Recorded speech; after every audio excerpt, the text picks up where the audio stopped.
Ho, ho, ho! Happy holidays! Santa here. I hope you have all been good little Craptacular fans and have told all your friends about the miracle of Cinema Craptaculus.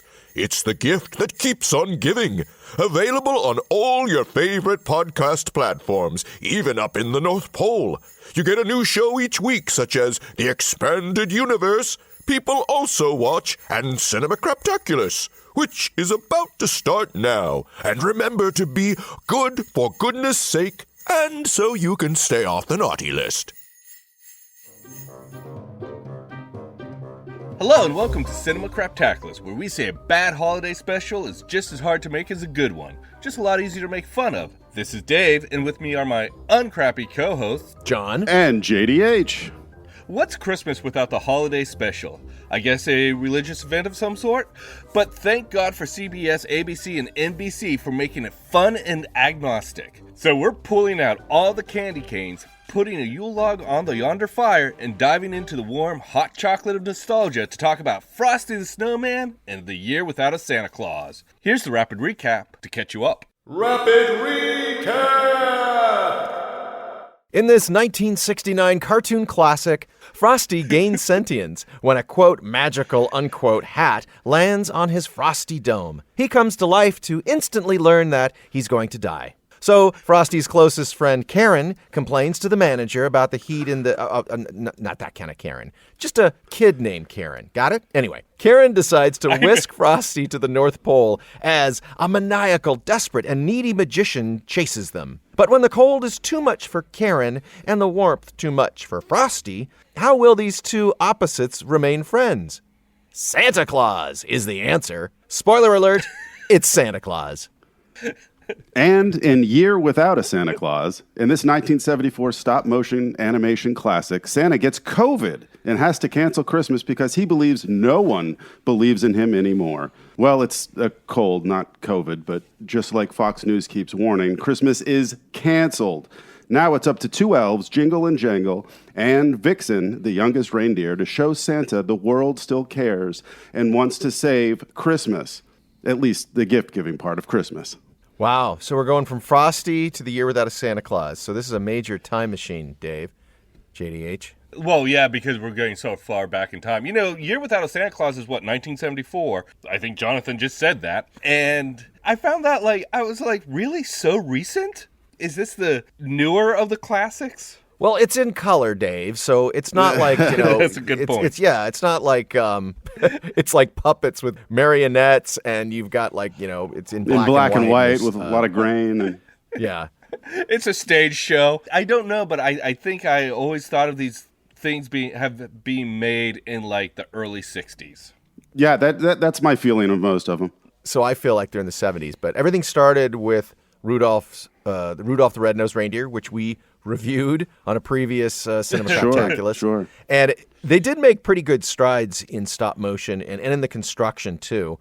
But there was a charm to Rudolph that I don't think quite was passed on in subsequent Rankin Bass stop motion, but we'll talk about it. So Frosty is not stop motion. Frosty is 2D animation. Yeah. Yes. And looks quite good, I think. I always remember it as stop motion. Well, I feel like Rankin Bass got this not blank check, but they got this contract with the networks. I don't know, you said CBS, I think that was Rudolph, but I feel like some of these others were on ABC. But they didn't have a ton of money because they obviously were thinking, well, maybe 2D is going to be a little cheaper. So you get some of them like Frosty and I think Jack Frost, the ones that end up as bonus, non-digitally, bad transfers when you buy the DVD. In 2005. Oh, yeah. You get 10 other ones that you don't remember at all. Yeah.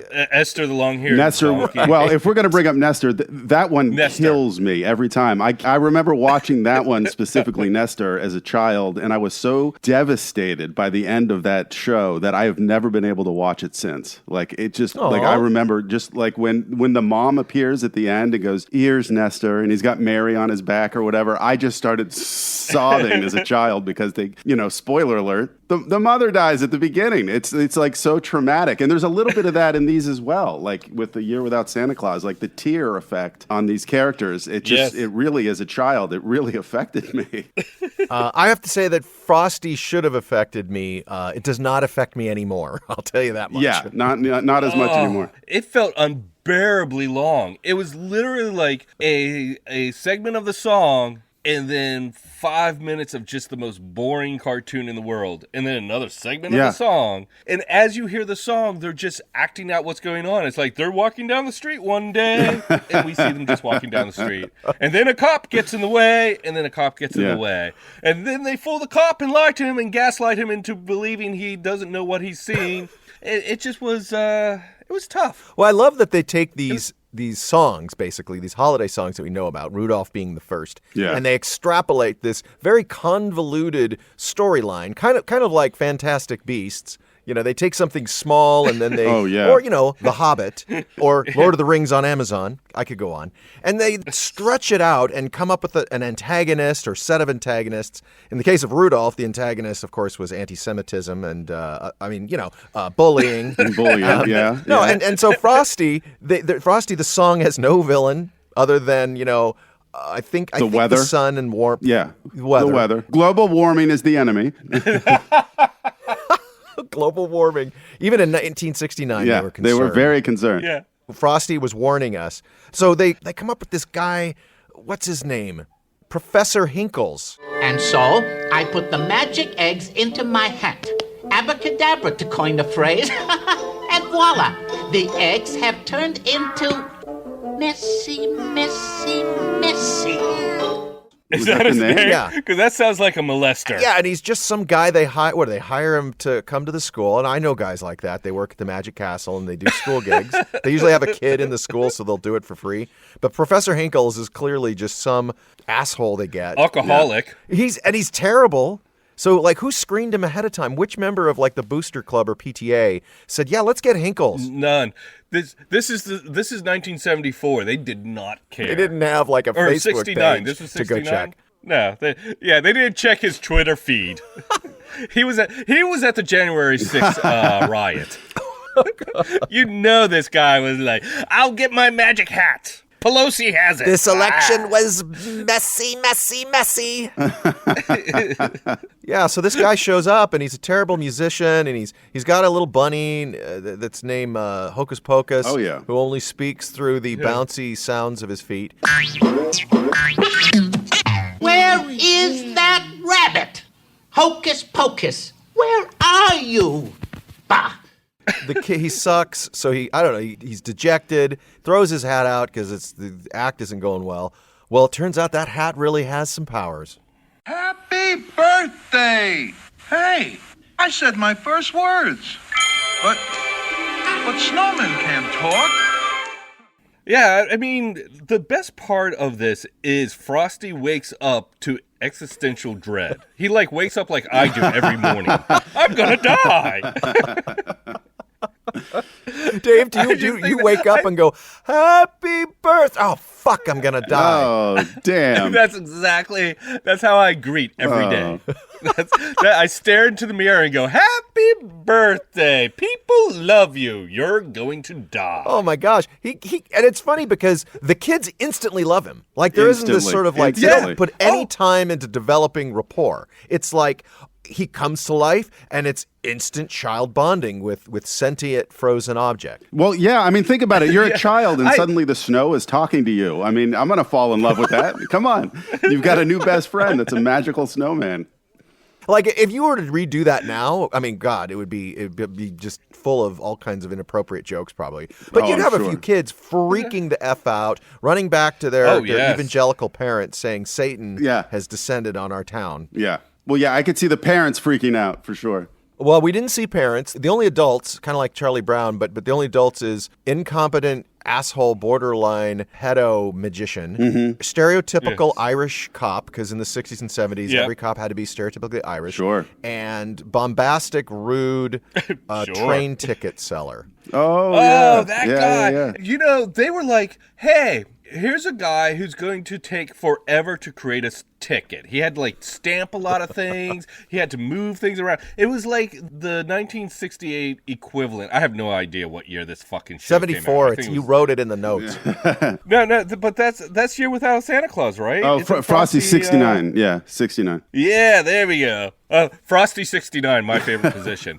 So Isn't that your Twitter handle?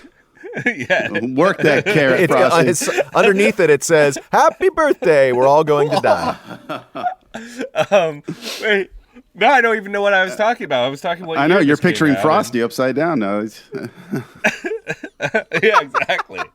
What the hell was I talking about the man? guy selling tickets to the North Pole so Karen could transport this guy Frosty selling and tickets. save his He life. was the 1969 equivalent of a modern day ticket seller, like airline seller, just clacking away at the computer. You're like, and they ask like one question, like, how many are going? And you're like, one. And they're like, clack, clack, clack, clack, clack, clack, clack, clack, clack, clack, enter, clack, clack, clack, clack, clack. So they had that with the ticket seller, but he only had these paper tickets and a stamp.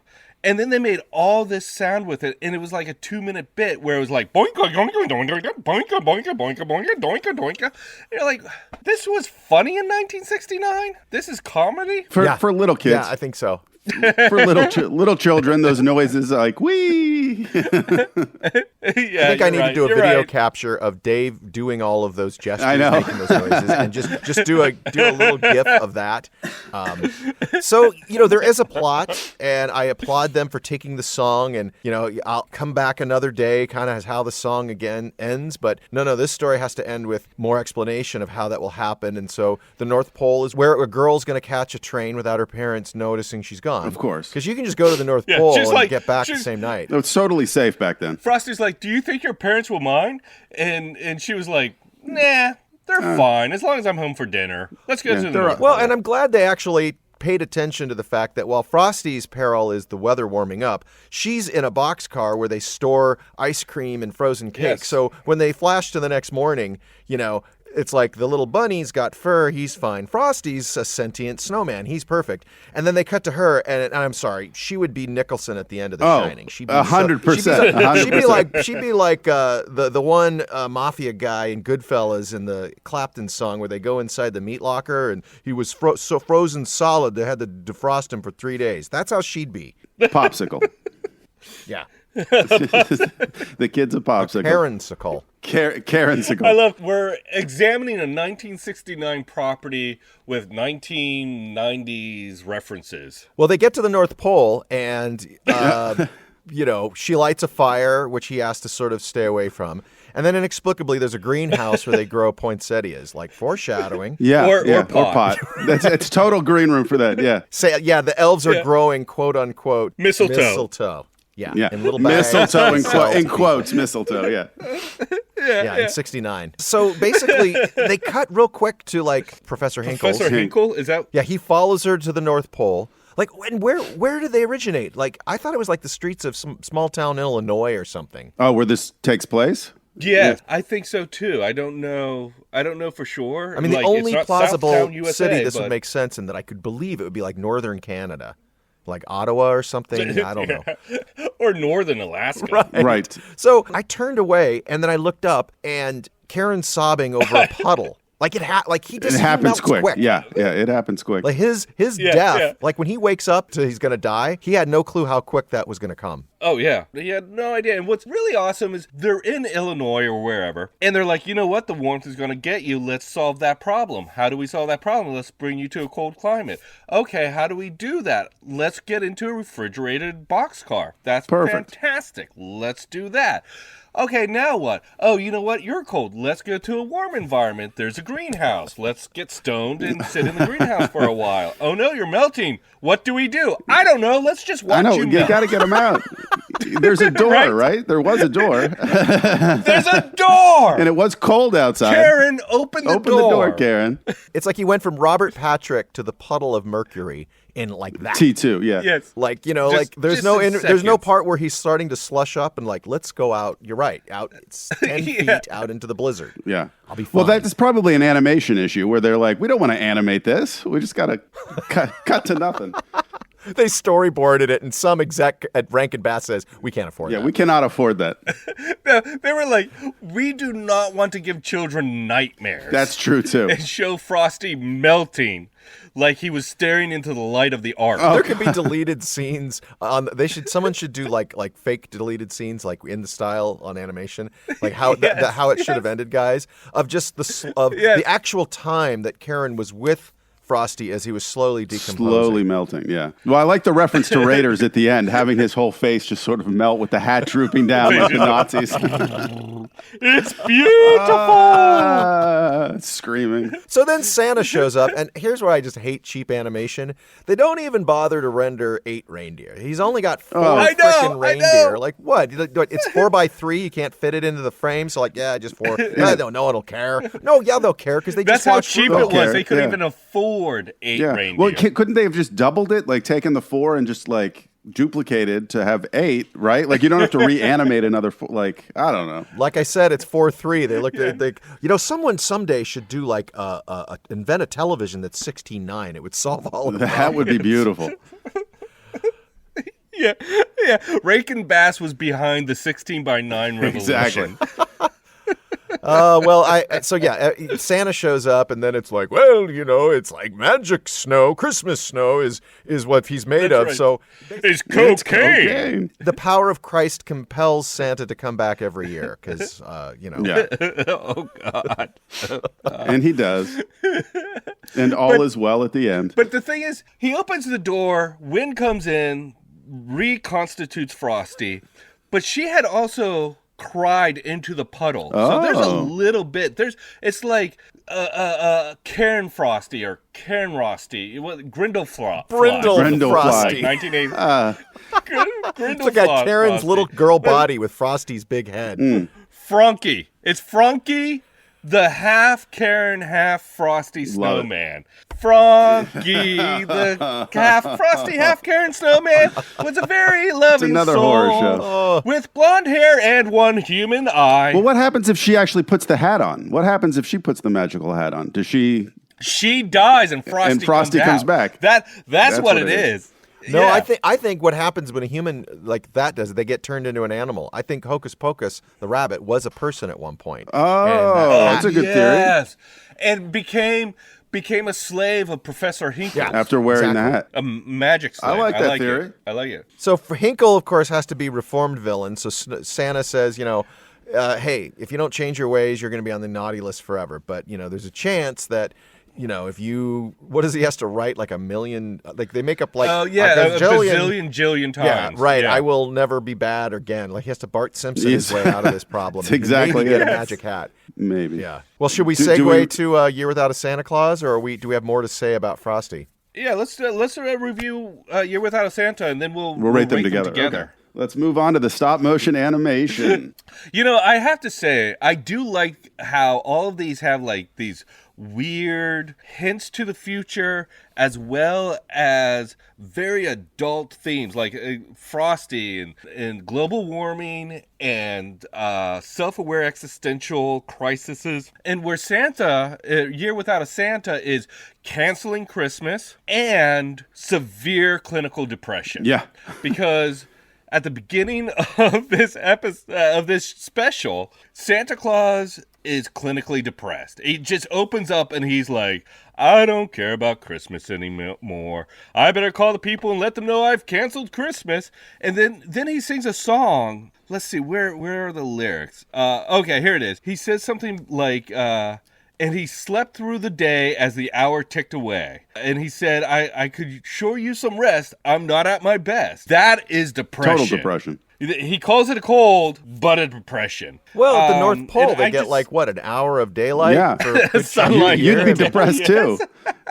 Your whole year depends on one day out of the year. Point. So this poor guy. Summertime, it's the opposite. He's got like big blackout curtains and he's wearing masks. He can't sleep. He's like, Pacino in what was the Christopher Nolan movie? Oh, yeah. Insomnia. Insomnia. Yeah, it's funny that Insomnia. So Year Without a Santa Claus actually is kind of the most famous because Yeah. when you talk to people as the years go by, they remember Santa Claus is Coming to Town, which did have Mickey Rooney in the title role, but they don't really remember it. I thought you were going to say Mickey Rourke. Mickey Rourke Like, as Santa Claus. That would be I would see that, I will watch especially that. if it was like done by Darren Aronofsky presents Santa Claus. Santa Claus is Coming to Town, live action. No, so that film I know very well, but not everybody is familiar with it. They know a choo choo. No one's given me a choo choo. Yeah. They remember Put One Foot And but Island of Year the Without a Mrs. Santa Toys. Claus- Yeah. Well, that's Rudolph. Come on, let's not cross pollinate. Well, I'm just saying the other ones are stick in your mind that way. Right. But Year Without a Santa Claus, everybody remembers because of the song, which was it Cherry Poppin' Daddies or who was the lounge band in the late '90s that did dun dun dun dun dun dun dun. They did a cover of it. Mr. Heat Miser. Yeah. So that They did song a is what cover of people that? remember I the didn't know most. that. for I think sure. out of all of them.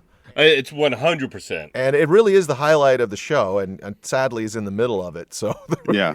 you have to wait. Yeah, it's actually very near the end. I think it's like it is right before. Well, they each introduce themselves with their songs. Yeah. That's right. You're right. It's right in the middle. It's not till the end where they kind of come together. Dave, you're so right.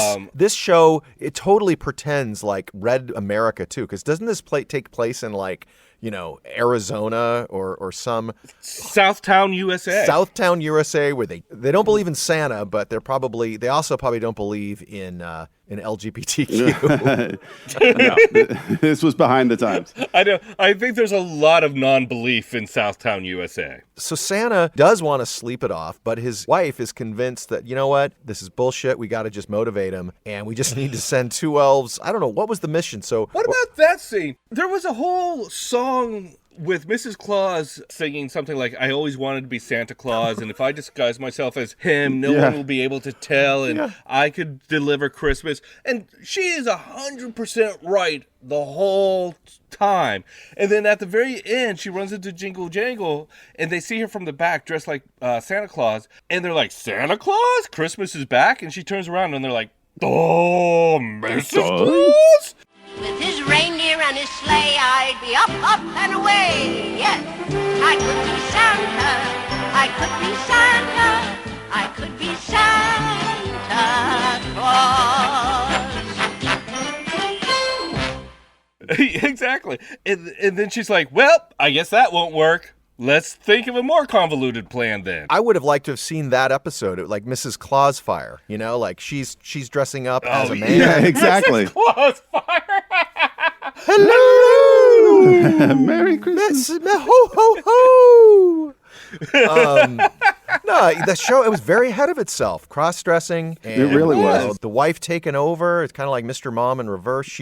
But anyway, so she sends these Yeah. dipshit elves with jingle and jangle. Jingle and jangle. and like, is it Vixen? Yeah. Why is Vixen just suddenly... A doe, yeah. Child. Like so tiny. A doe. Yeah, I didn't don't understand know. that either. A deer? A female deer? Well, because maybe they're following in Frosty's footsteps where they only had 4, so Vixen is now number 5 of the 8. Oh, Vixen went with him. Vix? She's just a baby. Oh, poor little girl. No telling what might happen. Now I'll have to go after 'em. They were like, you know what'd be funny? Is if we send 2 idiot elves on a tiny little reindeer. That's Yeah. it. That's it. Yeah. That's like, it's 1974. Humor didn't have to top itself too much. That's the Rankin Bass execs with their cigarettes in the conference room. Okay, let's take a 3-hour lunch. Great Okay, idea. so they get on Vixen. Is Vixen a reindeer? Oh yeah, Vixen's a reindeer. It's a little odd. I think a reindeer would be too mature to handle these 2 idiots and get confused as a dog. Oh, it's a Yeah. doe. Wait, Vixen's a doe? they can barely fit on there. They didn't care. It's amazing. Hey, Craptaculars, we'll be right back. And now, back to the show. And so they're in the town. I think the dog catcher catches Vixen. Yeah. Vixen's not feeling well because Yeah. she's used to Sub-Zero, like Frosty. And then the elves bump into some kid who looks like Ron Howard. Everybody has Yeah. buck teeth, by the way. Have you noticed? Like, there are no braces, no orthodontists anywhere in this town. And then Santa... Rankin Bass movies are in London. So Santa finds out what Mrs. Claus is up to, and like, he sent the kids, and he goes and follows, and he's sneezing and not feeling well. And he goes into the town, and some like mom, the kid's mom, takes pity on him and brings him in for supper. Yes. Yeah. And the weirdest, like, an old man just shows up and is like, "Hey, boy, what's your name?" And he's like, "I'm Ignatius, and they call me Newt sometimes." And then the mom's like, "Hey, old man, why don't you come inside and have a drink? It'll make you feel better. It's a tonic." It's a tonic. Then the dad comes home and they talk about, do you believe in Santa? And the kid, and I love it because like the singing voice of these actors sounds very different from their actual the voice. of the Yeah, character. Like so they'll be So talking different. like this, like, "Well, son, I think that this," and then when he sings, "I believe in Santa Claus," night and day different. Yeah. All right, Broadway, let's dial it back. It's Rankin Bass here.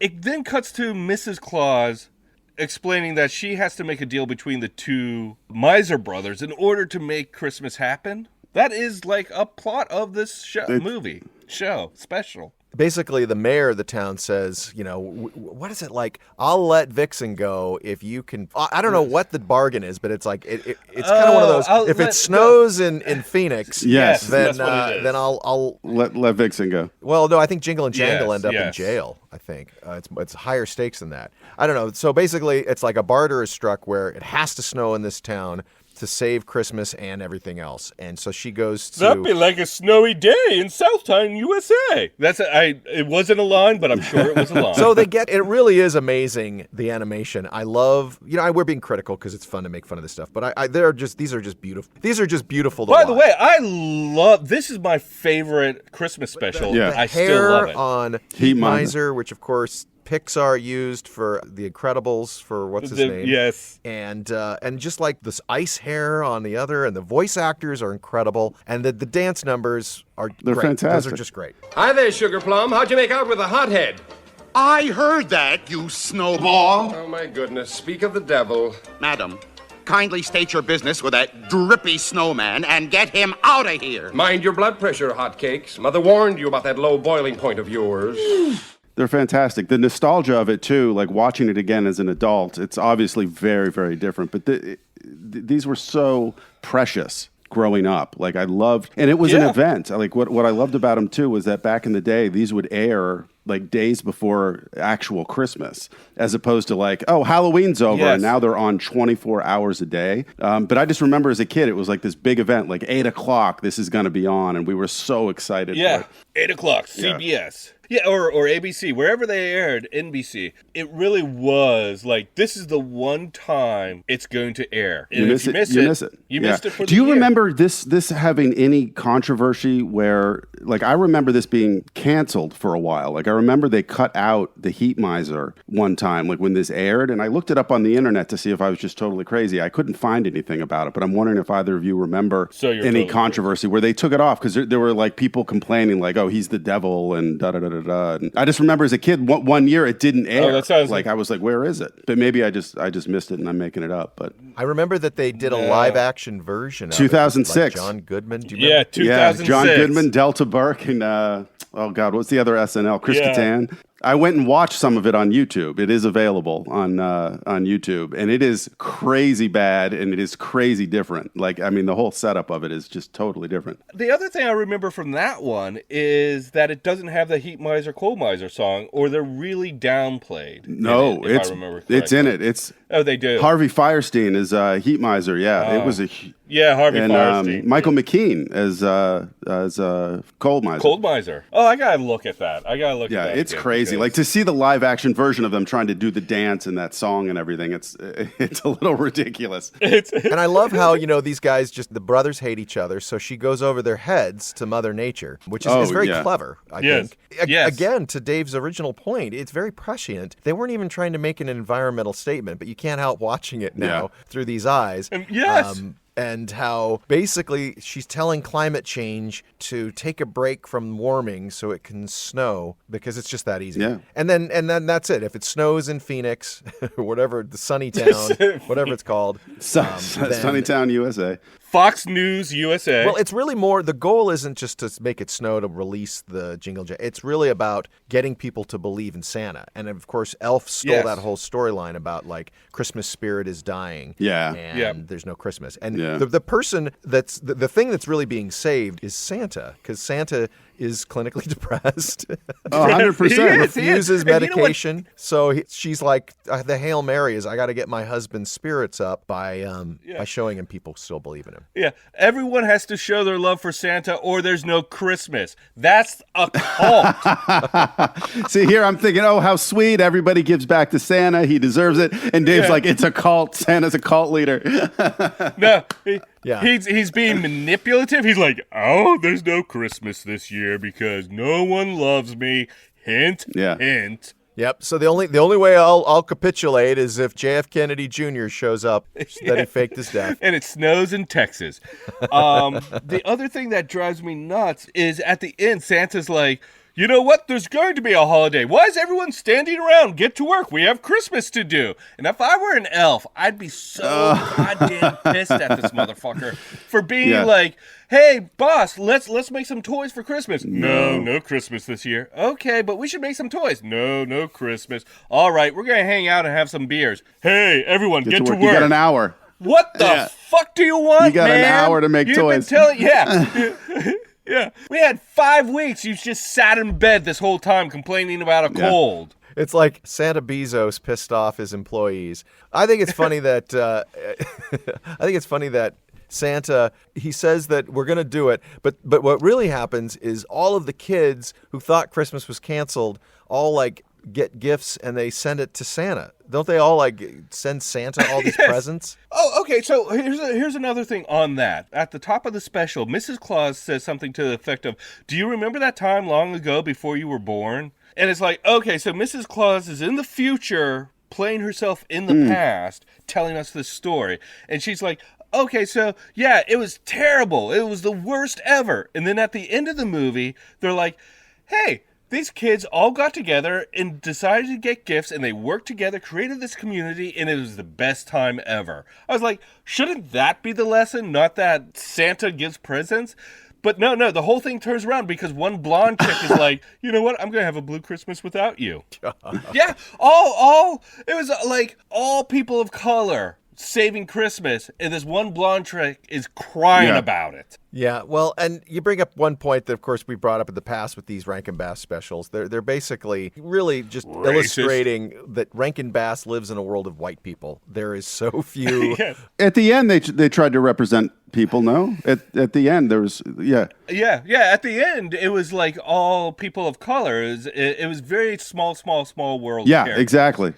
It's a small world after all. Exactly what they Rudolph came out 10 years earlier, basically, and it took him 10 years to sort of recognize a little more diversity. And, you know, it's funny, they always got like these old Hollywood actors, like, you know, Mickey Rooney is Santa. Fred Astaire was the narrator for Santa Claus is Coming to Town. You had Jimmy Durante narrating Frosty. Yeah. Yes. I mean, there was so much like tied to like old vaudevillians and old Hollywood with these Rankin Bass specials. So if we use that criteria to cast this today, so that it's the modern, like it would be Tom Cruise. Oh my God, doing the narration. See, I was going to say George Clooney and Morgan Freeman. Oh, George Clooney, Morgan Freeman would be awesome, be the awesome one to take Fred Astaire's place. Thumpity thump thump, thumpity thump thump, there Frosty goes. Thumpity thump thump, thumpity thump thump, over the hills of snow. You know, it's funny. I'm sure they will go back to this IP. I don't know who owns it, Warner or whoever, and they will remake all of this. Or no, what they'll do is kind of like they did with Grinch. They'll take the Frosty, which is like a 22 minutes, and that was a stretch from the song, and they'll stretch it into a 2-hour live action or CGI movie with multiple subplots, and Frosty will it'll be like Shrek. He'll have sequels with family, and he'll have minions. It'll be Frosty and the Minions. in that Polar I'd see Express animation. I'm kind of surprised that they haven't gotten these Rankin Bass IP and given them to DreamWorks or Netflix or Illumination and remade them as big CGI fests. Yeah. Well, there was a sequel to this, wasn't there? But it was like a 2D animation with Heat Miser. I remember something like that. Oh no, there was ABC Family had a special, the Heat Miser. I forget what it was called, but it was Heat Miser and Cold Miser back again, and they filmed it in stop animation. Oh, it was okay. Yeah, so there is a sequel to this. I don't know. I don't think you can recreate the early 70s. There's just sort of a feel. Yeah. You can smell the bourbon and cigarette fingerprints on those puppets. On those puppets. Yes. It's so true. So true. Should we rate these? Sure. Let's do it. Let's start with Frosty. Let's do it. Cinema Craptaculus ratings. We have a 3-tiered rating scale here, and the top tier is Cinema Craptaculus. This time it's ho ho ho, yeah, you got to jingle this jangle. The second tier is Craptacular. It's ho ho, okay. It's like leaving the family dinner just before Uncle Nick has his third mistletoe martini, opening up about all his alt-right beliefs. And then the third tier is utter crap, or ho ho no. This is like getting socks and underwear for Christmas. It's just, you don't want it. Actually, Dave, I think I did ask for that for this Christmas because I'm. You need some fresh underwear. You know what? We're old. I get the sizes are different over here, so everything's too small. I have to get it shipped.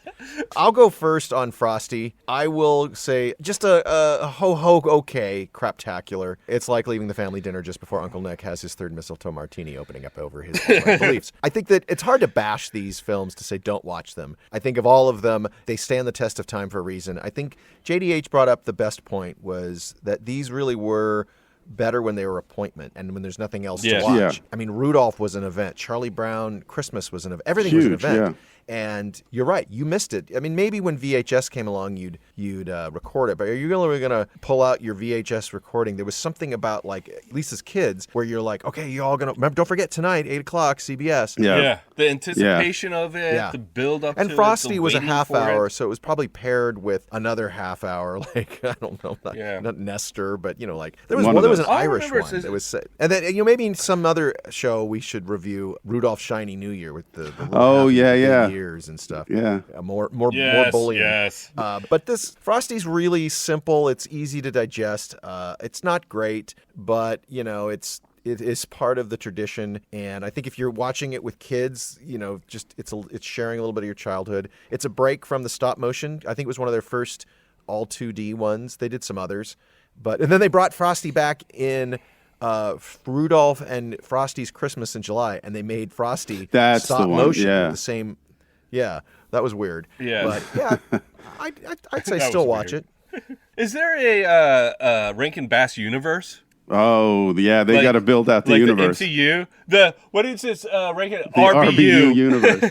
I'll jump in. I got to agree with John. I'm going to go ho ho ho okay with Frosty. I think as a child, I would definitely rank it much higher. If you've got kids, obviously this I think that would be something you'd want to watch every year. But as an adult, going back to this a little bit, I got to take it down just a little bit because to Dave's point too, I remember these being much shorter. And even though it's only 30 minutes, it still felt like an hour. Like it just felt like it felt much longer than I remembered it as a child. So I got to knock it down to just a ho ho okay. Dave? I'm going to buck the trend and go with ho ho no. This is utter crap. This is even like I couldn't recommend this to my worst enemy's child. This is so bad. Look, the animation looks good. I like the voices still. I like the song, but let's just make it 10 minutes. Let's make it a short. Let's just animate the song. Animate the songs. Yeah, let's just animate the song. Just little quick ins and outs of like maybe a narrator saying what's going on. And then they found a greenhouse and they got high and Frosty melted. What I see here is that Dave needs to go re-edit the entire show. Like they've done with like somebody re re-edited The Hobbit down to that's like an hour and a half instead of like 3 movies. You need to re-edit Frosty. I think there is a good 10 minutes here. It's like there's a good 10 minutes here. I think you could just take 10 minutes and then just add on the scene of T2 where he gets the nitrogen falls on Robert Patrick and he gets frozen and then and then that Frosty gets blown away and crumbled and then he reanimates. Yeah, I don't like this. I don't think I ever liked this one. And I think my reaction as a child is going to affect my review of this because for Year Without a Santa Claus, I'll just go right into that. That I would give ho ho oh yeah. You gotta jingle this jangle. It's also kind of boring. Like when you get into the Southtown USA stuff and the dog catcher taking the vixen, it's like but this has some of the best Rankin Bass songs. It has The Year Without a Santa Claus. It has Blue Christmas, which is just so, like, it's one of my favorite Christmas songs because of this movie or show or special. Not because of Elvis Presley? I know, that's what I was thinking. No, because of this. This was my exposure to that song. I literally thought it was written for this movie, this special. I think Elvis was supposed to make an appearance and sing it, but they couldn't swing it. They were going to stop motion an Elvis character. And Colonel Sanders wants $500 million for Elvis to show up. Right. Well, with no Santa Claus, it's going to be a blue Christmas. I'm going to sing a song about it. Yeah. I'd like to see Baz Luhrmann's Year Without a Santa Claus. Oh, my God. I agree. I think I want to see that too, although I kind of hate Baz Luhrmann. Yeah. But I do want to see that too because the Heat Miser, Cold Miser song is good. So fucking awesome. Because it snows. It's so good. And it's just so good, and it's so like, to me, that moment defines the anticipation of Christmas. Like that's like when I knew Christmas was right around the corner when I was watching those two idiots sing that song. So I give it a ho-ho yeah. I'm going to jump in, and I'm going to actually agree with Dave. I'm going ho-ho oh yeah with the jingle and the jangle. And yes, there's some slow parts. Now you gotta hate it, John. There's some slow parts. There's some stuff in there that, doesn't necessarily hold up as an adult. But like, to Dave's point, everything else with the Heat Miser and the Cold Miser, the song, I love the animation. I just love the stop motion animation. And there is something that is special about it because you can see the care that was taken. This was built by hand. And just watching that as an adult, I still have those feelings you had as a kid, the excitement for Christmas, all that kind of comes back up for me. So I'm definitely giving it the ho-ho, oh yeah. Well, I guess it's a trifecta, ho-ho, yeah, trio, because the jingle, it's hard not to, you guys have stated all the main points. It has such it's a cultural touchstone. I mean, you can say, bum, ba-dum, ba-dum, and most everybody in a pretty wide range of age, even down to, like my son's age. Maybe it's probably an American thing. I don't think many people are that aware of it, but I don't know if they translate it into other languages. Yeah, it's kind of got it all. And, Mickey Rooney, he's a really good Santa. He played it. Oh, fantastic. He is a really good He played Santa. the character as Kris Kringle in the first one for the origin, and he plays him very well as an old person.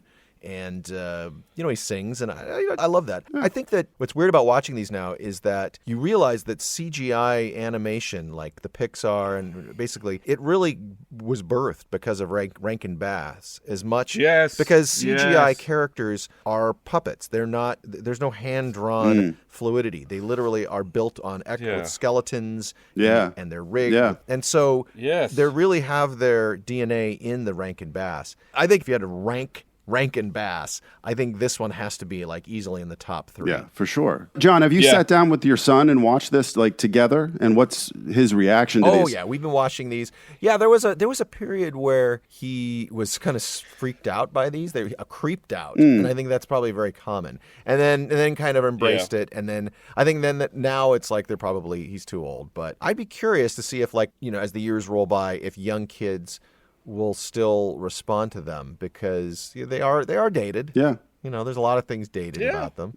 They're slowish. And they're white. I think by the way, they're white. Yeah. I think next year maybe we do a Cinema Craptaculus sub-special, like a weekly thing called Rankin Bass. And we just we'll watch one and we'll be like, where is this in the list of the top 10? And by the end of the season or series, we have the definitive Rankin Bass top 15 list. Yeah. How many are there? Again, each DVD has 20, like 30. bonus features, which are these sort of poorly mastered ones that just were one-offs. Like there was one that was set in Ireland that had to do with like a leprechaun. I think it was meant to be like a St. Patrick's Day special. Oh, I don't remember that at all. They did an Easter bunny. That I remember. I think they did an Easter one. Oh, yeah, I remember the Easter one for sure. There's Nestor the Long-Eared Donkey. There's Year Without a Santa Claus. There's Frosty, Rudolph. What's the one Santa Claus is coming to town? Oh, Little Drummer Boy. Yeah, I forgot about that one. Rudolph and Frosty in July. Rudolph's Shiny New Year. There's one about a cricket, like a Christmas cricket, and it's he basically hanging out in a Christmas carol. Like they take the Christmas Carol, and it's a 2D animated one, and it's told through the eyes of a cricket. I think Roddy McDowell voices the cricket. Oh my God! All these actors are like, their agent calls them like, oh, Rowdy McDowell. Right, hey, I got a Rankin I was thinking Bass of Roddy audition. Rowdy Piper. What's that? Rowdy Piper. I was thinking of Rowdy Piper when you said Rowdy McDowell. Yeah, Rankin Bass must have like gone bankrupt, or just the guys passed, because they stopped making them after the 80s. I think the early 80s, you know, and they were just rerunning them all. Yeah, forever. Well, thanks for joining us on this Cinema Craptaculus Christmas journey. This is Dave, and ever present with me are John and JDH. And remember, a bad holiday special is just as hard to make as a good one. It's just a lot easier to make fun of. Dun dun dun Oh, this would have been better with eggnog. I'm Mr. White Miser. I'm Mr. Hate. I'm Mr. Fox News. I live in a red state. Nice. That doesn't get snow.